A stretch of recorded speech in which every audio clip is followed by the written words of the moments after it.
Les marchés avec CMC Markets, trading de CFD sur action, Forex et indices.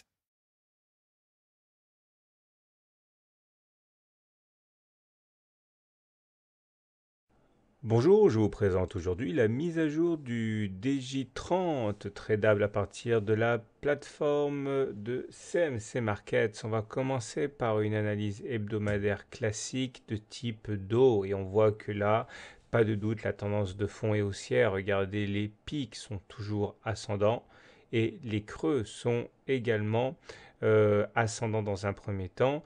Et le fait que nous ayons eu un plus bas ici, attendez confirmation au niveau des pics pour avoir un nouveau plus bas. Or, le nouveau plus haut qu'on a inscrit infirme donc le plus bas que l'on a eu entre-temps, ce qui veut dire que la tendance préalable prévaut. Autrement dit, nous sommes toujours en tendance haussière au regard de cette théorie. Pour que l'on bascule baissier, il faudrait que les pics soient descendants et que les creux soient descendants en même temps. Ce n'est pas le cas. On est donc toujours en tendance haussière. On enchaîne avec une analyse purement graphique du Dow Jones et là, on constate que eh bien, nous sommes à l'intérieur d'un grand biseau d'élargissement ascendant. Il faut savoir qu'on risque effectivement d'aller toucher une fois de plus la partie haute de ce biseau d'élargissement ascendant aux alentours des 18 000, 18 100. C'est à partir de ces niveaux qu'on risque d'avoir un tir de barrage assez important.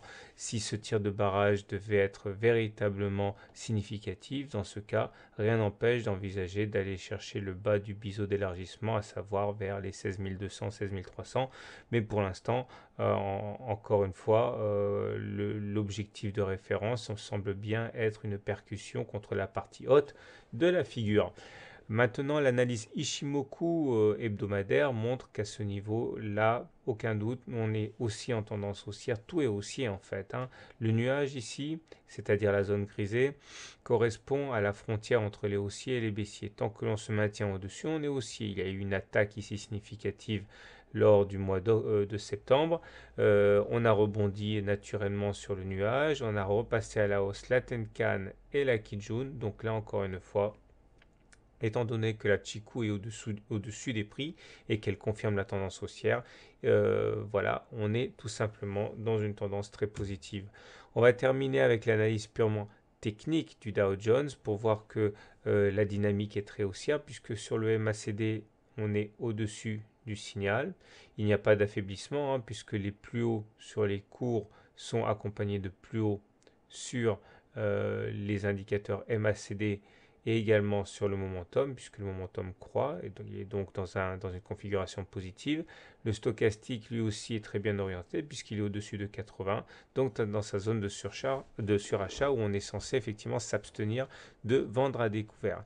Ombre au tableau, par contre, c'est que si on prend un petit peu de recul, on voit qu'il existe bien des divergences baissières.